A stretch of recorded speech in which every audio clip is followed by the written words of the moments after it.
ദശകം 91 ഭക്തിമഹത്വം. ശ്രീകൃഷ്ണ ത്വത്പദോപാസനമഭയതമം ബദ്ധമിത്യാർത്ഥദൃഷ്ടേ മർത്യസ്യാർത്ഥസ്യ മന്യേ വ്യപസരതി ഭയം യേന സർവാത്മനൈവ യത്താവത് ത്വത്പ്രണീതാനിഹ ഭജനവിധീനാസ്തിദോ മോഹമാർഗേ ധാവന്നപ്യാവൃതാക്ഷസ്കലതി ന കുഹചിത് ദേവദേവാഖിലാത്മൻ. ശ്രീകൃഷ്ണ ത്വത്പദ ഉപാസനം അഭയതമം ബദ്ധ മിഥ്യാർത്ഥദൃഷ്ടേഃ മർത്യസ്യ ആർത്തസ്യ മന്യേ വ്യപസരതി ഭയം യേന സർവാത്മനാ ഏവ യത് താവത് ത്വത്പ്രണീതാൻ ഇഹ ഭജനവിധീൻ ആസ്തിദഃ മോഹമാർഗേ ധാവൻ അപി ആവൃതാക്ഷഃ സ്ഖലതി ന കുഹചിത് ദേവദേവ അഖിലാത്മൻ. ഇവിടെ 3 പദങ്ങളെ കൊണ്ട് ഭഗവാനെ അഭിസംബോധന ചെയ്യുകയാണ് മേൽപ്പത്തൂർ. ശ്രീകൃഷ്ണ, പിന്നെ ദേവദേവ, ദേവന്മാരുടെയും ദേവനായ അല്ലയോ ഭഗവാനെ, അല്ലെങ്കിൽ ദേവാദിദേവനായ ശ്രീകൃഷ്ണ ഭഗവാനെ, അല്ലെങ്കിൽ അഖിലാത്മൻ, എല്ലാ ജീവജാലങ്ങളുടെയും അന്തര്യാമിയായി വർത്തിക്കുന്ന അല്ലയോ ഭഗവാനെ. ഇപ്രകാരം ഈ 3 പദങ്ങളെ കൊണ്ടാണ് ഈ ശ്ലോകത്തിൽ മേൽപ്പത്തൂർ ഭഗവാനെ അഭിസംബോധന ചെയ്തിരിക്കുന്നത്. ഇനി അതിൽ പറയുന്നത് എന്താണ് എന്ന് വിചിന്തനം ചെയ്യാം. ത്വത്പദോപാസനം അഭയതമം, അങ്ങയുടെ പദങ്ങളെ ഉപാസിക്കുന്നത് അഭയതമം, ഭയത്തെ അകറ്റാനായിട്ട് സഹായിക്കുന്നതാണ്. എങ്ങനെയുള്ളവർക്ക്? ബദ്ധ മിഥ്യാർത്ഥ ദൃഷ്ടേഹേ, മിഥ്യായ വസ്തുക്കൾ ഉണ്ടെന്ന് ധരിച്ച് അതിന് പിന്നാലെ പാഞ്ഞ് വിഷമതകൾ അനുഭവിക്കുന്ന ആളുകളെ സംബന്ധിച്ചിടത്തോളം. എങ്ങനെയുള്ള ആളുകൾ? മർത്യസ്യ ആർത്തസ്യ, മരണ സ്വഭാവമുള്ളവരായ മനുഷ്യർ. ഈ മനുഷ്യർ ഇല്ലാത്ത വസ്തുക്കളെ ഉണ്ടെന്ന് ഭ്രമിച്ച് അതിന് പിന്നാലെ പാഞ്ഞ് വളരെ ദുഃഖങ്ങൾ അനുഭവിക്കുന്നവരായിത്തീരുന്നു. അങ്ങനെയുള്ളവർക്ക് ശ്രീകൃഷ്ണ ഭഗവാന്റെ പദങ്ങളെ ഉപാസിക്കുന്നത് ഭയത്തെ ഇല്ലായ്മ ചെയ്യാൻ സഹായിക്കും എന്ന് അഹം മന്യേ, ഞാൻ വിചാരിക്കുന്നു എന്ന് മേൽപ്പത്തൂർ പറയുക. പിന്നെയോ വ്യപസരതി ഭയം യേന സർവാത്മന ഏവ, യേന, ഈ ഭഗവത് ഉപാസന അല്ലെങ്കിൽ ഭഗവത് ഭക്തി കൊണ്ട് സർവാത്മന ഏവ ഭയം വ്യപസരതി,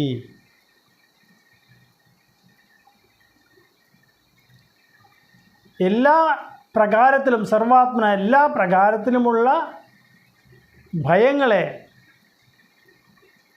നീക്കാനായിട്ട് ഈ ഭഗവാന്റെ ഭക്തി ഒരു ഉപാസകനെ സഹായിക്കും എന്ന് പറയുന്നു. പിന്നെയോ യത്താവത് ത്വത്പ്രണീതാനി ഇഹ, ഇവിടെ ഇഹലോക ജീവിതത്തിൽ ത്വത്പ്രണീതാനി, അങ്ങയാൽ ഉപദേശിക്കപ്പെട്ടിട്ടുള്ള ഭജനവിധീൻ ആസ്തിദഃ, ഭജന രീതികളെയൊക്കെ അവലംബിക്കുന്ന ഭക്തന്മാരാവട്ടെ, അവർ മോഹമാർഗേ ധാവൻ അപി, അവർ കണ്ണടച്ചിട്ടാണ്, ആവൃതാക്ഷഃ, കണ്ണടച്ചിട്ടാണ് അവർ ഈ ഭൗതികതയിലൂടെ ഓടുന്നത് എന്ന് വന്നാൽ പോലും ന സ്ഖലതി കുഹചിത്, അവർ ഒരിടത്തും തളർന്നു വീഴുന്നില്ല. ശ്രീകൃഷ്ണ ഭഗവാന്റെ പദങ്ങളെ ഉപാസിക്കുന്ന മരണസ്വഭാവമുള്ള ഈ മനുഷ്യൻ, അവരെ ഇല്ലാത്ത വസ്തുക്കളുടെ പിന്നാലെ ഉണ്ടെന്ന് തെറ്റിദ്ധരിച്ചുകൊണ്ട് ഭ്രമിച്ച് വശായി അതിന് പിന്നാലെ ഓടി വളരെയധികം ദുഃഖത്തിലേക്കെല്ലാം എത്തിച്ചേരുന്ന അവർക്ക് ഭഗവാന്റെ പദങ്ങളെ ഉപാസിക്കുന്നത് ഭയത്തെ ഇല്ലായ്മ ചെയ്യുവാൻ സഹായിക്കും എന്ന് ഞാൻ കരുതുന്നു ഭഗവാനെ എന്ന് മേൽപ്പത്തൂർ പറഞ്ഞു വെച്ചിട്ട് പറയുകയാണ്. അത് വ്യപസരതി ഭയം സർവാത്മന ഏവ, ഏത് പ്രകാരത്തിലുള്ള ഭയത്തെയാണെങ്കിലും ആ ഭഗവാന്റെ ഉപാസന ആ ഭയത്തെ ഇല്ലാതാക്കും എന്ന് പറയുകയാണ് മേൽപ്പത്തൂർ. തന്നെയുമല്ല, ആരെല്ലാമാണോ അങ്ങയാൽ ഉപദേശിക്കപ്പെട്ടിട്ടുള്ള ഭജനവിധികളെയൊക്കെ അവലംബിക്കുന്നത്, അങ്ങനെയുള്ള ഭക്തന്മാർ അവർ ഈ സംസാര ജീവിതത്തിൽ കണ്ണടച്ചുകൊണ്ടാണ് ഓടുന്നത് എന്ന് വന്നാൽ പോലും, അവർക്ക് അറിയാത്ത വഴികളിലൂടെയാണ് അവർ സഞ്ചരിക്കുന്നത് എന്ന് വന്നാൽ പോലും അവർ ഒരിടത്തും വീഴുകയില്ല ഭഗവാന്റെ അനുഗ്രഹത്താൽ എന്നാണ് മേൽപ്പത്തൂർ പറയുന്നത്.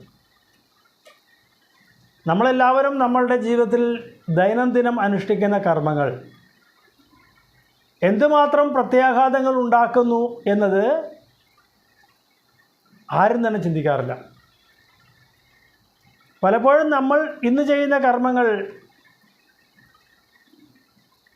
ഭയങ്കരമായ ദുഃഖങ്ങളെ നമ്മളിലേക്ക് കൊണ്ടുവന്ന് ചേർക്കാൻ പര്യാപ്തങ്ങളായിരിക്കാം. പക്ഷേ നമ്മൾ അറിഞ്ഞുകൊണ്ടല്ല അത് ചെയ്യുന്നത്.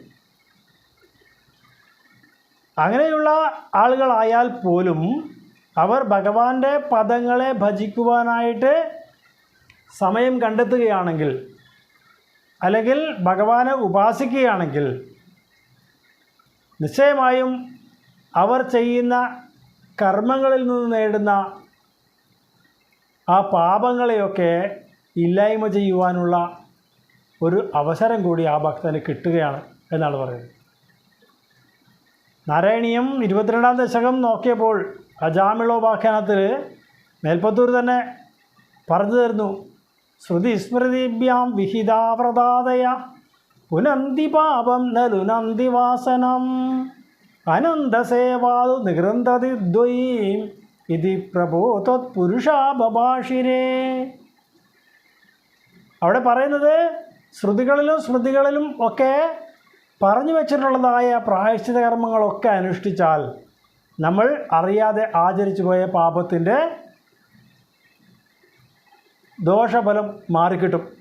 പക്ഷേ വീണ്ടും സമാനമായ സാഹചര്യം വന്നു ചേർന്നാൽ അതേ പാപം ചെയ്യുവാനുള്ള പ്രേരണ നൽകുന്നതായ നമ്മളുടെ ഉള്ളിലുള്ള വാസന അത് നശിക്കാതെ കിടക്കും. ആ വാസന നശിക്കണമെങ്കിൽ ഈശ്വരൻ്റെ നാമങ്ങളെ ഉപാസിക്കണം എന്നാണ് അവിടെ പറയുന്നത്. അപ്പോൾ ഈശ്വരോപാസന എന്ന് പറഞ്ഞാൽ നമ്മളുടെ ചെയ്തുപോയ പാപങ്ങളുടെ ദുഷ്ഫലങ്ങളെയും അതുപോലെ തന്നെ ഇനിയും സമാനമായ സാഹചര്യം ഉണ്ടായാൽ അതുപോലെയുള്ള പാപങ്ങൾ ആചരിക്കുവാൻ നമ്മളിൽ ഉണ്ടാകുന്ന വാസനയെയും ഒരുമിച്ച് ഇല്ലായ്മ ചെയ്യും എന്നാണ് അവിടെ പറയുന്നത്. അപ്പോൾ അങ്ങനെ വരുമ്പോൾ നിരന്തരമായ ഈശ്വരോപാസനയിൽ നിന്ന് പാപകർമ്മങ്ങൾ അനുഷ്ഠിക്കുന്നതിനുള്ള വാസന കുറഞ്ഞ് അവസാനം പുണ്യകർമ്മങ്ങൾ ചെയ്യുന്നതിൽ മാത്രമായിട്ട് ശ്രദ്ധ കേന്ദ്രീകരിക്കുന്നവനായി തീരും ആ ഭക്തൻ ഭഗവാന്റെ അനുഗ്രഹത്താൽ. ഇതെല്ലാം ഭഗവാനുമായിട്ടുള്ള ഒരു അടുപ്പം കൊണ്ട് സംഭവിക്കുന്നതാണ്. എങ്ങനെയാണോ ഒരു പുഴു ഒരു മതിൽ അല്ലെങ്കിൽ ഒരു ഭിത്തിയിലുള്ള ദ്വാരത്തിൽ കൊണ്ടുവന്ന് വെച്ചിട്ട് ആ പുഴുവിനെ കാവലായിട്ട് വേട്ടാളനിരിക്കുന്നതും, ആ പുഴു നിരന്തരമായിട്ട് വേട്ടാളനെ കണ്ട് അവസാനം ആ പുഴു ഒരു വേട്ടാളനായി തീരുന്നതും എന്നുള്ള ഒരു ന്യായമനുസരിച്ചിട്ട് നിരന്തരമായ ഭഗവത് ഉപാസന ഒരു ഭക്തനെ ഭഗവാന്റേതായ തലത്തിലേക്ക് ഉയർത്തും എന്നാണ് ഇവിടെയും പറഞ്ഞു വച്ചിരിക്കുന്നത്. അതുകൊണ്ട് എല്ലാവരും ശ്രീകൃഷ്ണൻ്റെ അപദാനങ്ങളെ പഠിക്കുവാനും ഉപാസിക്കുവാനും ഒക്കെ ഉപദേശിക്കുകയാണ് മേൽപ്പത്തൂർ ഈ ശ്ലോകത്തിലൂടെ ചെയ്തിരിക്കുന്നത്. ശ്രീകൃഷ്ണ ത്വത്പദോപാസനം അഭയതമം ബദ്ധമിത്യാർത്ഥദൃഷ്ടേ മർത്യസ്യാർത്ഥസ്യ മന്യേ വ്യപസരതി ഭയം യേന സർവാത്മനൈവ യത്താവത്ത്വത്പ്രണീതാനിഹ ഭജനവിധീനാസ്തിതോ മോഹമാർഗേ ധാവന്നപ്യാവൃതാക്ഷസ്കലതി ന ക്വചിത് ദേവദേവാഖിലാത്മൻ ഭൂമൻ കായേന വാചാ മുഹുരഭി മനസാ ത്വദ്ബല പ്രേരിതാത്മാ യദ്യത് കുർവേ സമസ്തം തദിഹ പരതരേ ത്വയി സമർപ്പയാമി ജാത്യാഭീഹസ്വഭാഗസ്ത്വയി നിഹിതമന കർമ്മവാഗിന്ദ്രിയാർത്ഥ പ്രാണോ വിശ്വം പുനീതേനതു വിമുഖമനാ ത്വത്പദാത് വിപ്രവർയ. ഭൂമൻ കായേന വാചാ മുഹുഹു അപി മനസാ ത്വദ്ബലപ്രേരിതാത്മാ യദ്യത് കുർവേ സമസ്തം തദിഹ പരതരേ ത്വയി അസൗ അർപ്പയാമി. ജാത്യാ അപി ഇഹ സ്വഭാഗഃ ത്വയി നിഹിതമനഃ കർമ്മ വാഗ് ഇന്ദ്രിയാർത്ഥ പ്രാണഃ വിശ്വം പുനീതേ നതു വിമുഖമനാഃ ത്വത്പദാത് വിപ്രവർയഃ. ഭൂമൻ അല്ലയോ പരബ്രഹ്മമൂർത്തിയായിരിക്കുന്ന ഭഗവാനെ, കായേന വാചാ മുഹുരപി മനസാ ത്വദ്ബലപ്രേരിതാത്മാ, അങ്ങയുടെ ബലം പ്രേരിപ്പിക്കുന്ന നിമിത്തമായിട്ട് കായേന കൈകളെ കൊണ്ടോ, വാച വാക്കുകൊണ്ടോ, മുഹുഹു വീണ്ടും, അഭി മനസ മനസ്സുകൊണ്ടോ എല്ലാം, യത് യത് കുർവേ ഞാൻ എന്തു തന്നെ ചെയ്താലും ഭഗവാനെ, സമസ്തം തദിഹ പരതരേ ത്വയി അസൗ അർപ്പയാമി, അതെല്ലാം തത് സമസ്തം അതെല്ലാം ഇഹ ഇവിടെ പരതരേ പരമാത്മസ്വരൂപനായിരിക്കുന്ന അല്ലയോ ഭഗവാനെ, ത്വയി അസൗ അർപ്പയാമി അഹം, ഞാൻ അതിനെല്ലാം അങ്ങയിലേക്ക് സമർപ്പിക്കുന്നു ഭഗവാനെ. ജാത്യാ അപി ഇഹ സ്വഭാഗഃ, ജന്മനാ ഒരാൾ സ്വപജൻ അല്ലെങ്കിൽ ചണ്ഡാളൻ ആണ് എന്ന് വരികിൽ പോലും, ത്വയ് നിഹിതമനഃ അങ്ങയിൽ ഉറച്ച മനസ്സോടു കൂടിയവനാണെങ്കിൽ, കർമ്മ വാഗ് ഇന്ദ്രിയാർത്ഥ പ്രാണഃ അവൻ്റെ മനസ്സും കർമ്മങ്ങളും വാക്കും ഇന്ദ്രിയങ്ങളുടെ വിശേഷങ്ങൾ അല്ലെങ്കിൽ അർത്ഥങ്ങളായിരിക്കുന്ന ശബ്ദസ്പർശ രൂപരസ ഗന്ധങ്ങളും എല്ലാം കൂടാതെ പ്രാണനും ഒക്കെ ഭഗവാനിൽ സമർപ്പിതം ആയിരിക്കുന്നവനാണ് അവനെങ്കിൽ, വിശ്വം പുനീതേ അവൻ ഈ പ്രപഞ്ചത്തെ മുഴുവൻ ശുദ്ധീകരിക്കുന്നു. നതു വിമുഖമനാഹ ത്വത്പദാത് വിപ്രവർയ, അങ്ങയിൽ വിമുഖനായിരിക്കുന്ന ഒരുവൻ ബ്രാഹ്മണനായ എന്ന് വന്നാൽ പോലും അവൻ ഈ ലോകരെ ശുദ്ധീകരിക്കുന്നില്ല എന്നാണ് പറയുന്നത്. അപ്പോൾ മേൽപ്പത്തൂർ പറയുന്ന, അല്ലയോ ഗുരുവായൂരപ്പ, അങ്ങയുടെ ശക്തിവിശേഷം ഉള്ളിൽ ഇരുന്നു കൊണ്ട് പ്രേരിപ്പിക്കുക നിമിത്തം ഒരു ഭക്തൻ അവൻ്റെ കൈകളെ കൊണ്ടോ വാക്കുകളെ കൊണ്ടോ മനസ്സുകൊണ്ടോ എല്ലാം ഏതേത് കർമ്മങ്ങൾ ചെയ്താലും അതെല്ലാം പരമാത്മസ്വരൂപനായിരിക്കുന്ന അങ്ങയിൽ സമർപ്പിതമായി സങ്കല്പിച്ചുകൊണ്ട് ഞങ്ങൾ ചെയ്തുകൊള്ളാം. ജന്മനാ തന്നെ ഒരു ചണ്ഡാളൻ അവൻ്റെ മനസ്സും കർമ്മങ്ങളും വാക്കും ഇന്ദ്രിയ വിഷയങ്ങളുമെല്ലാം ഭഗവാനിൽ സമർപ്പിതമാണ് എന്ന് വരികിൽ, അവൻ സ്വയം അവനെ തന്നെയും കൂടാതെ ഈ ലോകരെ മുഴുവൻ ശുദ്ധീകരിക്കുവാൻ കഴിവുള്ളവനായിത്തീരുന്നു. എന്നാൽ അങ്ങയിൽ വിമുഖനായിരിക്കുന്ന ഒരുവൻ ജന്മം കൊണ്ട് ഒരു വിപ്രനാണ് എന്ന് വരികിൽ, അവനെ അപ്രകാരം സ്വയം ശുദ്ധീകരിക്കാനോ മറ്റുള്ളവരെ ശുദ്ധീകരിക്കാനോ ഒന്നും കഴിയുന്നില്ല എന്നാണ് മേൽപ്പത്തൂരിലൂടെ പറയുന്നത്. ഒരാളുടെയും ജന്മം കൊണ്ടല്ല അവരുടെ ഈശ്വരപദ പ്രാപ്തിക്കുള്ള യോഗ്യത നിർണയിക്കപ്പെടുന്നത് എന്നാണ് ഈ ശ്ലോകത്തിൻ്റെ ഏറ്റവും മനോഹരമായ അർത്ഥം. ഏതേത് കർമ്മങ്ങളെ കൊണ്ട് ഭഗവത് അർപ്പിതമായി ആചരിക്കുവാൻ ഒരു ഭക്തന് കഴിയുന്നുവോ അയാളാണ് ഭഗവാന്റെ ദൃഷ്ടിയിൽ ഏറ്റവും ശ്രേഷ്ഠൻ. അങ്ങനെയുള്ളവരുടെ സാന്നിധ്യം കൊണ്ടുപോലും മറ്റുള്ളവരുടെ പാപങ്ങൾ കഴുകിക്കളയപ്പെടും എന്നാണ് ഇവിടെ പറയുന്നത്. പ്രാണോ വിശ്വം പുനീതേ, അവനെ തന്നെയും കൂടാതെ ഈ ലോകരെയും ഒക്കെ ശുദ്ധീകരിക്കുവാനുള്ള കഴിവ് ആ ഭഗവാനിൽ സമർപ്പിതമായ മനസ്സോട് കൂടിയ ഭക്തൻ അവൻ സ്വയം ചണ്ടാളനാണ് എന്ന് വരികിലും അവനിൽ അപ്രകാരമുള്ള ശക്തിവിശേഷങ്ങൾ ഉണ്ടാകും. ഏത് പ്രകാരത്തിലായാലും നമ്മൾ കർമ്മം തന്നെയാണ് ഏറ്റവും പരമപ്രധാനമായ വിഷയം. ചെയ്യുന്ന കർമ്മങ്ങൾ നല്ലതല്ലെങ്കിൽ അതിൻ്റെ തിക്തഫലങ്ങൾ അനുഭവിക്കാനായിട്ട് നമുക്ക് ഈ ഒരു ജന്മമൊന്നും പോരാതെ വരും എന്നാണ് പറയുന്നത്. അതുകൊണ്ട് എല്ലാ കർമ്മങ്ങളെയും ഈശ്വരൻ സമർപ്പിതമായി സങ്കല്പിച്ചുകൊണ്ട് അനുഷ്ഠിക്കണം എന്നാണ് ഇവിടെ പറയുന്നത്. ഗീതയിലും പറയുന്ന ശ്ലോകത്തെ ഇവിടെ അനുസ്മരിക്കേണ്ടത് ഉചിതമാണ്.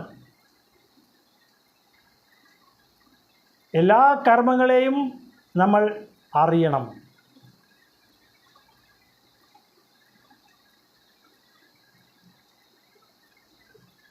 നാം ചെയ്യേണ്ട കർമ്മങ്ങൾ എന്താണെന്നും ചെയ്യരുതാത്ത കർമ്മങ്ങൾ എന്താണെന്നും ഒക്കെ വേർതിരിച്ചറിഞ്ഞുകൊണ്ട് വേണം കർമ്മങ്ങൾ അനുഷ്ഠിക്കാൻ. കാരണം ഇതിൻ്റെ അനന്തരഫലങ്ങളെക്കുറിച്ച് നമുക്ക് യാതൊരു ധാരണയും ഇല്ലാതെ കർമ്മങ്ങൾ അനുഷ്ഠിച്ചു കഴിഞ്ഞാൽ ആ കർമ്മഫലങ്ങൾ അനുഭവിക്കുവാനായിട്ട് നമുക്ക് വീണ്ടും വീണ്ടും ഓരോരോ ശരീരങ്ങളിൽ ചെന്ന് ജന്മമെടുക്കേണ്ടതായ ദുർഗതി വരും. ഭൂമൻ കായേന വാചാ മുഹുരഭി മനസാ ത്വദ്ബല പ്രേരിതാത്മാ യദ്യത് കുർവേ സമസ്തം തദിഹ പരതരേ ത്വയ്യസാമർപ്പയാമി ജാത്യാഭീഹശ്വപാകസ്ത്വയി നിഹിതമനഃ കർമ്മവാഗിന്ദ്രിയാർത്ഥ പ്രാണോ വിശ്വം പുനീതേ നത് വിമുഖമനാസ്ത്വത്പദാത് വിപ്രവർയ ഭീതിർനാമദ്വിതീയാത് ഭവതി നനു മനഃ കൽപ്പിതം ച ദ്വിതീയം തേനൈക്യാഭ്യാസശീലോ ഹൃദയമിഹ യഥാശക്തിബുദ്ധ്യാ നിരുന്ധ്യം മായാവിദ്ധേതു തസ്മിൻ പുനരപി ന തഥാ ഭാതി മായാധിനാദം തം ത്വാം ഭക്ത്യാ മഹത്യാ സതതമനുഭജൻ ഈശ ഭീതിം വിജഹ്യം. ഭീതിഃ നാമ ദ്വിതീയാത് ഭവതി നനു മനഃ കൽപ്പിതം ച ദ്വിതീയം തേന ഐക്യാഭ്യാസശീലഃ ഹൃദയം ഇഹ യഥാശക്തി ബുദ്ധ്യാ നിരുന്ധ്യം മായാവിദ്ധേ തു തസ്മിൻ പുനഃ അപി ന തഥാ ഭാതി മായാധിനാദം തം ത്വാം ഭക്ത്യാ മഹത്യാ സതതം അനുഭജൻ ഈശ ഭീതിം വിജഹ്യാം. ഭീതിഃ നാമ ദ്വിതീയാത് ഭവതി. ഭയം ഉണ്ടാകുന്നത് രണ്ടാമതൊരു വസ്തു ഉണ്ടാകുമ്പോഴാണ്. നനു മനഃ കൽപ്പിതം ച ദ്വിതീയം. എന്നാൽ രണ്ടാമത്തെ വസ്തു ആവട്ടെ അത് മനസ്സുകൊണ്ട് കൽപ്പിക്കപ്പെടുന്നത് ആണ് ഈ രണ്ടാമൻ. തേന ഐക്യാഭ്യാസശീലഃ. നമ്മൾ ഇത് രണ്ടും രണ്ടല്ല ഒന്നാണ് എന്നുള്ള ഒരു പരിശീലനം നേടിയാൽ, നിരന്തരമായ പരിശീലനം നേടിയാൽ ഹൃദയമിഹ യഥാശക്തി ബുദ്ധ്യാ നിരുന്ധ്യം. അപ്രകാരമുള്ള ഒരു ആശയത്തെ ഹൃദയത്തിൽ ഏറ്റിക്കൊണ്ട് നമ്മളുടെ ശക്തിക്കൊത്തവണ്ണം ബുദ്ധിയെ നിരോധിച്ചുകൊണ്ട് ഇത് രണ്ടും ഒന്നാണ് എന്ന് ചിന്തിക്കാനായിട്ട് ശീലിക്കാം. അങ്ങനെ ചെയ്യുന്നതിനിടയിൽ മായാവിദ്ധേതു തസ്മിൻ, വീണ്ടും മായയുടെ വലയത്തിൽ പെടുകയാണ് എങ്കിൽ പുനഃ അഭി ന തഥാഭാതി, വീണ്ടും അങ്ങനെ ആ ഒരു സംശയം ഉണ്ടായിക്കഴിഞ്ഞാൽ അപ്രകാരം നമുക്ക് തോന്നുകയില്ല, ഇത് രണ്ടാണ് എന്ന് തോന്നുകയില്ല എന്നാണ് പറയുന്നത്. അങ്ങനെ തോന്നുക ആയാൽ മായാധിനാദം തം, ആ മായയുടെയൊക്കെ അധിനാഥനായിരിക്കുന്ന ത്വാം അങ്ങയെ ഭക്ത്യാ മഹത്യ, മഹത്തായ ഭക്തിയെ കൊണ്ട് സതതമനുഭജൻ, നിരന്തരം ഞാൻ ധ്യാനിച്ചുകൊണ്ട് ഭീതിം വിജഹ്യാം, ഭീതിയെ ഞാൻ ഓടിച്ചുകൊള്ളാം, അല്ലെങ്കിൽ ഭീതിയിൽ നിന്ന് ഞാൻ രക്ഷപ്പെട്ടുകൊള്ളാം. അപ്പോൾ ഭീതി ഉണ്ടാകുന്ന അല്ലെങ്കിൽ ഭയം ഉണ്ടാകുന്നത് രണ്ട് വസ്തു ഉണ്ടെന്നുള്ള തോന്നലിൽ നിന്നാണ്. ആ രണ്ടാമത്തെ വസ്തു ഉണ്ടെന്നുള്ള തോന്നൽ ജനിപ്പിക്കുന്നത് മനസ്സാണ്. മനസ്സിൻ്റെ ശരിയായ പരിശീലനം കൊണ്ട് ഇത് രണ്ടും ഒന്നാണ് എന്ന് ശീലിക്കാനായിട്ടെന്ന് മനസ്സിലാക്കാനായിട്ട് ഞാൻ ശ്രമിക്കും. അഥവാ വീണ്ടും എനിക്കിത് രണ്ടാണ് എന്നുള്ള ഭ്രമം തോന്നാൻ ഇടയായാൽ ഞാൻ മായയുടെ എല്ലാം അധിനാഥനായിരിക്കുന്ന അങ്ങയെ മഹത്യാഭക്തിയ കൂടുതൽ ഭക്തിയോടുകൂടി സതതമനുഭജ നിരന്തരം ഞാൻ ധ്യാനിച്ചുകൊണ്ട് ഭക്തിയെ വിജഹ്യാം ഓടിച്ചുകൊള്ളാം, ഭക്തിയെ ജയിച്ചുകൊള്ളാം, ഭീതിയെ ജയിച്ചുകൊള്ളാം. എല്ലായ്പ്പോഴും നമ്മളുടെ മനസ്സിലുണ്ടാകുന്ന ഭയം രണ്ടാമത്തെ വസ്തുവിനെ സങ്കല്പിച്ച് ഉണ്ടാക്കുന്നത് മൂലം ഉണ്ടാകുന്നതാണ്. അപ്പോൾ ഞാൻ ഒരാൾ മാത്രമേ ഈ ഒരു മുറിയിൽ ഇരിക്കുന്നുള്ളൂ എങ്കിൽ എനിക്ക് ആരിൽ നിന്നും ഒരു ഭയം ഉണ്ടാവേണ്ട കാര്യമില്ല. പക്ഷേ ഞാൻ അറിയാതെ ആരോ ഒരാൾ ഈ മുറിയിൽ പ്രവേശിച്ചിട്ടുണ്ട് എന്ന് മനസ്സുകൊണ്ട് സങ്കല്പിച്ച് കഴിഞ്ഞാൽ നമുക്കപ്പോൾ ഭയമുണ്ടാവും. അതുപോലെ തന്നെ സന്ധ്യാസമയത്തെ അന്ധകാരത്തിൽപ്പെട്ട് വഴിയിൽ കിടക്കുന്ന കയറ് പാമ്പാണ് എന്ന് തെറ്റിദ്ധരിച്ചുകൊണ്ട് നമ്മൾ ഭയപ്പെടുന്നു. വാസ്തവത്തിൽ അവിടെ കിടന്നത് കയറാണെങ്കിൽ വേണ്ടത്ര വെളിച്ചം ഇല്ലാത്തതുകൊണ്ട് ആ കയറിനെ മായ മറയ്ക്കുന്നു. എന്നിട്ട് ആ കയറിൽ ഒരു പാമ്പിനെ ആരോപിക്കുന്നു.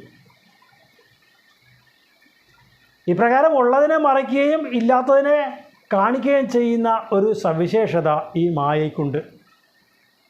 ആ മായയെ ജയിക്കുകയാണ് നമ്മളുടെ ഈ ഭക്തിയിലൂടെ നേടിയെടുക്കേണ്ടതായ ജയം. ഇവിടെയും മേൽപ്പത്തൂർ അത് തന്നെയാണ് പറയുന്നത്. ഈ രണ്ട് എന്നുള്ള ബോധം ഉള്ള അത്രയും നാൾ നമ്മൾ ഭയത്തിന് അടിമപ്പെടുക തന്നെ ചെയ്യും. ആ ഭയത്തെ ഇല്ലായ്മ ചെയ്യാൻ എല്ലാ ഭയങ്ങളെയും നീക്കിത്തരുന്ന ആ ഭഗവാനെ തന്നെ നിരന്തരമായി ധ്യാനിച്ചുകൊണ്ട് ഈ കാണുന്ന പ്രപഞ്ച വസ്തുക്കളും ബ്രഹ്മവും ഒന്നാണ് എന്നും, അല്ലെങ്കിൽ തിരയും ജലവും ഒന്നാണ് എന്നും, അതുമല്ലെങ്കിൽ മണ്ണും കുടവും ഒന്നാണ് എന്ന് മനസ്സിലാക്കുക, അല്ലെങ്കിൽ ആഭരണവും സ്വർണവും ഒന്നാണ് എന്ന് മനസ്സിലാക്കുക. ഇത് രണ്ടും അഭേദ്യമായ വസ്തുക്കളാണ് എന്ന് മനസ്സിലായി കഴിയുമ്പോൾ അവിടെ രണ്ടാമത്തെ വസ്തുവിനെക്കുറിച്ചുള്ള ഭയം നമ്മുടെ മനസ്സിൽ നിന്ന് നീങ്ങും. അതിനായി ഏറ്റവും സഹായകമായത് ഭഗവാന്റെ പദങ്ങളെ ഉപാസിക്കുക തന്നെയാണ് എന്ന് ഈ ശ്ലോകത്തിലൂടെയും മേൽപ്പത്തൂർ നമുക്ക് പറഞ്ഞു തരുന്നു. ഭീതിർനാമ ദ്വിതീയാത് ഭവതിനു മനഃ കൽപ്പിതം ചദ്വിതീയം തേനൈക്യാഭ്യാസശീലോ ഹൃദയമിഹ യഥാശക്തി ബുദ്ധ്യാ നിരുന്ധ്യാം മായാ വിദ്ധേതു തസ്മിൻ പുനരപി ന തഥാ ഭാതി മായാധിനാഥം തം ത്വാം ഭക്ത്യാ മഹത്യാ സതതമനുഭജൻ ഈശഭീതിം വിജഹ്യാം. ഭക്തേരുത്പത്തിവൃദ്ധി തവ ചരണജുഷാം സംഗമേനൈവ പുംസാം ആസാദ്യേ പുണ്യഭാജാം ശ്രീയൈവ ജഗതി ശ്രീമതാം സംഗമേന തത്സംഗോ ദേവഭൂയാത് മമ ഖലു സതതം തന്മുഖാതുന്മിഷദ്ഭി ത്വന്മാഹാത്മ്യപ്രകാരൈർഭവതി ച സുദൃഢാ ഭക്തിരുദ്ധൂതപാപ. ഭക്തേഃ ഉത്പത്തി വൃദ്ധി തവ ചരണജുഷാം സംഗമേന ഏവ പുംസാം ആസാദ്യേ പുണ്യഭാജാം ശ്രീയൈവ ജഗതി ശ്രീമതാം സംഗമേന തത്സംഗഃ ദേവഭൂയാത് മമ ഖലു സതതം തന്മുഖാത് ഉന്മിഷദ്ഭി ത്വന്മാഹാത്മ്യപ്രകാരൈഃ ഭവതി ച സുദൃഢാ ഭക്തി ഉദ്ധൂതപാപാ. ഭക്തേഹേ ഉത്പത്തി വൃദ്ധി, ഭക്തി ഉണ്ടാകുവാനും ആ ഉണ്ടായ ഭക്തിയെ അഭിവൃദ്ധിപ്പെടുത്തുവാനും ഒക്കെ സഹായകമായ ഒരു കാര്യം എന്താണെന്നാൽ അത് തവ ചരണജുഷാം സംഗമേന ഏവ, അങ്ങയുടെ പാതാരവിന്ദങ്ങളെ ഭജിക്കുന്ന ആളുകളുടെ സംഗമം കൊണ്ട് ഉണ്ടാകുന്നതാണ്. പുംസാം ആസാദ്യ പുണ്യഭാജാം, അങ്ങനെയുള്ള സജ്ജനങ്ങളോടുള്ള സംസർഗം ഉണ്ടാകാൻ പുണ്യഭാജാം, ഭാഗ്യം സിദ്ധിച്ച സജ്ജനങ്ങൾ, അവർക്ക് ഇപ്രകാരമുള്ള മഹത്തുക്കളുമായി സംഗമിക്കാൻ അവസരം ലഭിക്കും. ഏതുപോലെ എന്നാൽ ശ്രീയൈവ ജഗതി ശ്രീമതാം സംഗമേന, സമ്പത്തുള്ളവരുടെ സംസർഗം നമുക്കുണ്ടായാൽ നമുക്കും അവരിൽ നിന്ന് സമ്പത്തുണ്ടാവും എന്ന് പറഞ്ഞതുപോലെ ഭക്തിയുള്ളവരുടെ സംസർഗം ഉണ്ടാകുമ്പോൾ നമുക്ക് ഭക്തിയും ഉണ്ടായിത്തീരുന്നു എന്ന് ഒരു ഉദാഹരണ സഹിതം ഇവിടെ പറയുകയാണ് മേൽപ്പത്തൂർ. അങ്ങനെയുള്ള ആളുകളോട് തത് സംഘഃ ദേവഭൂയാത് മമ ഖലു, അങ്ങനെയുള്ള ആളുകളോട് എനിക്കെപ്പോഴും സംഘം അല്ലെങ്കിൽ അടുപ്പം ഉണ്ടാവാൻ അങ്ങ് അനുഗ്രഹിക്കണേ ഭഗവാനെ. എന്നിട്ട് തന്മുഖാത് ഉന്മിഷദ്ഭിഹി, അവരുടെ മുഖാരവിന്ദങ്ങളിൽ നിന്ന് നിർഗമിക്കുന്നതായ ത്വൻ മാഹാത്മ്യപ്രകാരൈഹി, അങ്ങയുടെ മാഹാത്മ്യം നിറഞ്ഞ വാക്കുകളെയൊക്കെ ശ്രവിക്കുവാൻ ഉള്ള അവസരം ലഭിച്ചാൽ ഭവതിജ സുദൃഢ ഭക്തി, എൻ്റെ ഉള്ളിലുള്ള ആ ഭക്തി ദൃഢീകരിക്കുകയും ഉദ്ധൂത പാപാഹ, എല്ലാ പാപങ്ങളെയും ഇല്ലായ്മ ചെയ്യുകയും ചെയ്യും എന്നാണ് പറയുന്നത്. അപ്പോൾ ഉള്ള ഭക്തി അതിനെ അഭിവൃദ്ധിപ്പെടുത്തുന്നതിന് വേണ്ടി ചെയ്യേണ്ട ഒരു മാർഗം എന്താണ് എന്നാണ് മേൽപ്പത്തൂരിലൂടെ പറഞ്ഞു തരുന്നത്. അതിന് മറ്റൊന്നുമല്ല വേണ്ടത്, ഭഗവാന്റെ പാദങ്ങളെ ഉപാസിക്കുന്ന സജ്ജനങ്ങളുമായിട്ട് സംഗമം ഉണ്ടാവുക എന്നതാണ്. സജ്ജന സംസർഗം ഉണ്ടാകുക എന്നുള്ളതാണ് അതിനുള്ള ഉപാധിയായി മേൽപ്പത്തൂരിലൂടെ പറയുന്നത്. അത് ഏത് പ്രകാരമാണ് എന്ന് ചോദിച്ചാൽ, സമ്പത്തുള്ള ആളുകളോടുകൂടി നമുക്ക് സംസർഗം ഉണ്ടായിക്കഴിഞ്ഞാൽ നമ്മളും സമ്പന്നരായി തീരും എന്നതുപോലെ ഭക്തിയുള്ളവരോട് സംസർഗം ഉണ്ടാകുന്നത് കൊണ്ട് നമുക്കും ഭക്തി ഉണ്ടായിത്തീരും എന്നാണ് പറയുന്നത്. അങ്ങനെയുള്ള ആ സജ്ജനങ്ങളുടെ മുഖാരവിന്ദങ്ങളിൽ നിന്ന് നിർഗളിക്കുന്നതായ ഭഗവത് മാഹാത്മ്യ പരങ്ങളായിരിക്കുന്ന കഥകളെയൊക്കെ കേട്ടിട്ട്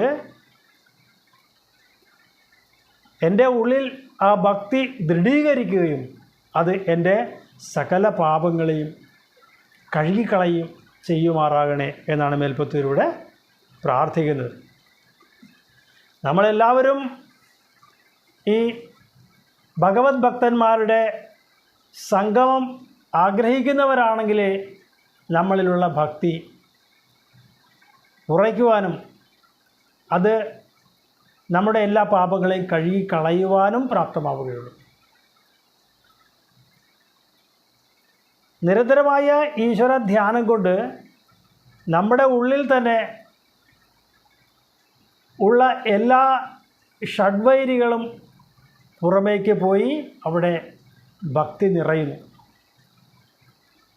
അങ്ങനെ മനസ്സ് മുഴുവൻ ഭക്തി നിറയുന്ന ഒരു ഭക്തനെ സംബന്ധിച്ചിടത്തോളം അയാളുടെ കർമ്മങ്ങൾ എപ്പോഴും ശ്രേഷ്ഠങ്ങളായിത്തീരും. അതേസമയം ഉള്ളിൽ ഷഡ്വൈരികളാകുന്ന കാമക്രോധ ലോഭമോഹമത മാത്സര്യാദികൾ ഉള്ള ഒരാൾക്ക് എങ്ങനെയാണ് മറ്റുള്ളവരോട് സ്നേഹമയമായി പെരുമാറാൻ സാധിക്കുക? ഒരിക്കലും സാധിക്കുന്നതല്ല. വളരെ ശാന്തമായും കൂടിയും മറ്റുള്ളവരുമായി ഇടപഴകാൻ കഴിയണമെങ്കിൽ നിശ്ചയമായും ഈശ്വരഭക്തി നമ്മളിൽ ഉണ്ടാവുക തന്നെ വേണം. അല്ലാത്തവർക്ക് അത് നേടിയെടുക്കാൻ എളുപ്പമല്ല എന്നതാണ് ഇവിടെ പറഞ്ഞു വയ്ക്കുന്നത്. അതുകൊണ്ട് ഈശ്വരഭക്തി സദാസമയവും നമ്മളെ ശുദ്ധീകരിക്കുന്ന ഒരു പ്രക്രിയയാണ് ചെയ്തുകൊണ്ടിരിക്കുന്നതെന്നും ഇങ്ങനെ ശുദ്ധീകൃതമായ മനസ്സോടുകൂടിയ നമ്മൾ ക്രമേണ ജന്മജന്മാന്തരങ്ങൾ നേടിയിരിക്കുന്ന എല്ലാ പുണ്യകർമ്മങ്ങളും പാപകർമ്മങ്ങളും ഒക്കെ സാമ്യാവസ്ഥയെ പ്രാപിച്ച് അവസാനം പുനർജന്മം ഇല്ലാത്തൊരവസ്ഥയെ നമുക്ക് നേടിത്തരും എന്നാണ് ഈ ഭക്തിയുടെ സവിശേഷതയായിട്ട് ഇവിടെ സൂചിപ്പിച്ചിട്ടുള്ളത്. ആ ഒരു ഭക്തിയിലേക്കാണ് നമ്മളേവരും ഉയരേണ്ടതും. ഭക്തേരുത്പത്തിവൃദ്ധി തവ ചരണജുഷാം സംഗമേനൈവ പുംസാം ആസാദ്യേ പുണ്യഭാജാം ശ്രീയൈവ ജഗതി ശ്രീമതാം സംഗമേന തത്സംഗോ ദേവഭൂയാത് മമ ഖലു സതതം തന്മുഖാദുന്മിഷദ്ഭി ത്വന്മാഹാത്മ്യപ്രകാരൈർഭവതി ച സുദൃഢാ ഭക്തിരുദ്ധൂതപാപ.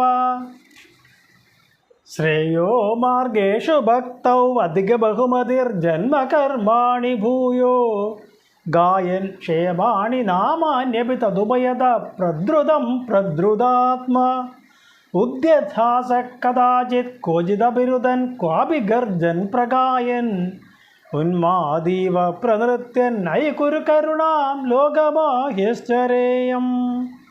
ശ്രേയോ മാർഗേഷു ഭക്തൗ അധിക ബഹുമതിഃ ജന്മകർമാണി ഭൂയഃ ഗായൻ ക്ഷേമാണി നാമാനി അപി തദ് ഉപയതഃ പ്രദ്രുതം പ്രദ്രുതാത്മാ ഉദ്യത് ഹാസഃ കഥാചിത് കുഹചിത് അഭിരുദൻ ക്വ അഭി ഗർജൻ പ്രഗായൻ ഉന്മാദി ഇവ പ്രനൃത്യൻ ഐ കുരു കരുണാം ലോകബാഹ്യശ്ചരേയം. ശ്രേയോ മാർഗേഷു ഭക്തൗ അധിക ബഹുമതി. ശ്രേയോ മാർഗങ്ങളിലേക്ക് എത്തുന്നതിന് വേണ്ടിയുള്ള മാർഗങ്ങളിൽ വച്ചിട്ട് ഭക്തിക്ക് വളരെയധികം ശ്രേഷ്ഠമായ സ്ഥാനമാണുള്ളത്. അല്ലെങ്കിൽ ഭക്തിക്ക് വളരെ ബഹുമാനത്തോടു കൂടി ഗായൻ ക്ഷേമാണി നാമാനി അഭി തദുപയതഃ പ്രദ്രുതം പ്രദ്രുതാത്മാ. അതിൽ ഭഗവാന്റെ നന്മ നൽകുന്നതായ കഥകളെയും ജന്മകർമാണി അവതാര കഥകളെയും അതുപോലെ തന്നെ അനന്തങ്ങളായ നാമങ്ങളെയും ഒക്കെ പ്രകീർത്തിച്ചുകൊണ്ട് നടക്കുമ്പോൾ അതിൽ നിന്ന് ഉണ്ടാകുന്ന മനസ്സലിവ് ഹേതുവായിട്ട് ഉദ്യത് ഹാസ കഥാചിത് ചിലപ്പോൾ അത് ഓർത്തോർത്ത് ചിരിക്കും, ഭഗവാന്റെ അനുഗ്രഹങ്ങളെ ഓർത്ത് ചിരിക്കും. അതല്ലെങ്കിലോ കഥാചിത് കുഹചിത് അഭിരുദൻ ചിലപ്പോൾ ഇത്രയും നാളായിട്ട് എനിക്ക് ഭഗവാനെ ഭജിക്കുവാൻ സാധിച്ചില്ലല്ലോ, എൻ്റെ ജീവിതത്തിൽ ഇത്രയും സമയം നഷ്ടപ്പെട്ടു പോയല്ലോ എന്നോർത്ത് കരയും. ക്വാപി ഗർജൻ ചിലപ്പോൾ അലറി വിളിച്ച് പറയും.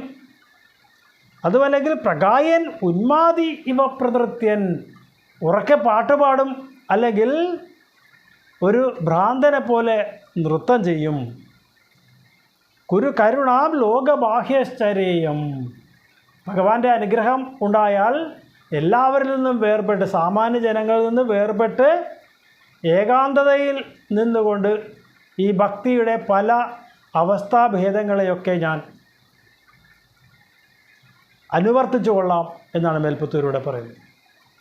അപ്പോൾ പരമപുരുഷാർത്ഥ പ്രാപ്തിക്കായി സങ്കല്പിക്കപ്പെട്ടുള്ള വിവിധങ്ങളായ മാർഗങ്ങളിൽ വെച്ച് ഭക്തിക്ക് വളരെയധികം മാന്യമായൊരു സ്ഥാനമാണുള്ളത്.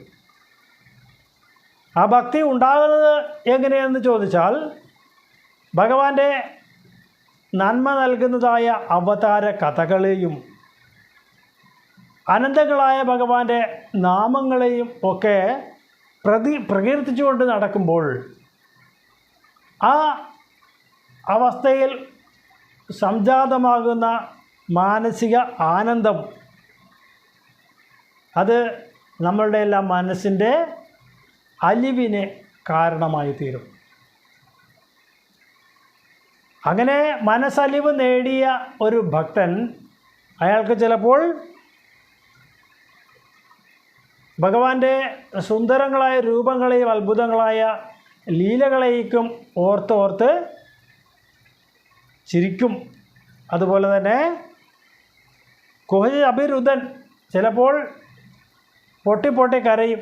ഇത്രയും നാൾ എനിക്ക് ഭഗവാനെ സ്മരിക്കുവാൻ പോലും സാധിച്ചില്ലല്ലോ എന്നോർത്ത് കരയും. മറ്റു ചിലപ്പോൾ ഉറക്കെ അട്ടഹസിക്കും. വേറെ ചില സമയങ്ങളിൽ ഭഗവാന്റേതായ കഥകളെ ഉറക്കെ പാടും, ചിലപ്പോൾ നൃത്തം ചെയ്യും. ഇങ്ങനെയെല്ലാം കാണുമ്പോൾ മറ്റുള്ള ആളുകളെല്ലാം ആ ഭക്തനെക്കുറിച്ച് ചിന്തിക്കും, ഇയാൾക്ക് ഭ്രാന്താണ് എന്ന്. അങ്ങനെ സാമാന്യ ജനങ്ങളിൽ നിന്ന് അകന്ന് ഞാൻ ഏകാന്തതയിൽ ഇരുന്നു കൊണ്ട് അങ്ങയെ ഉപാസിച്ചു കൊള്ളാം ഭഗവാനെ എന്നാണ് മേൽപ്പത്തൂർ പറയുന്നത്. സാധാരണഗതിയിൽ ഏതേതു വസ്തുക്കളിലേക്കാണോ സാമാന്യ ജനങ്ങൾ ഉണർന്നിരിക്കുന്നത്, ആ വസ്തു ഒരു ഭക്തനെ സംബന്ധിച്ചിടത്തോളം ആവശ്യമില്ലാത്തതാണ്.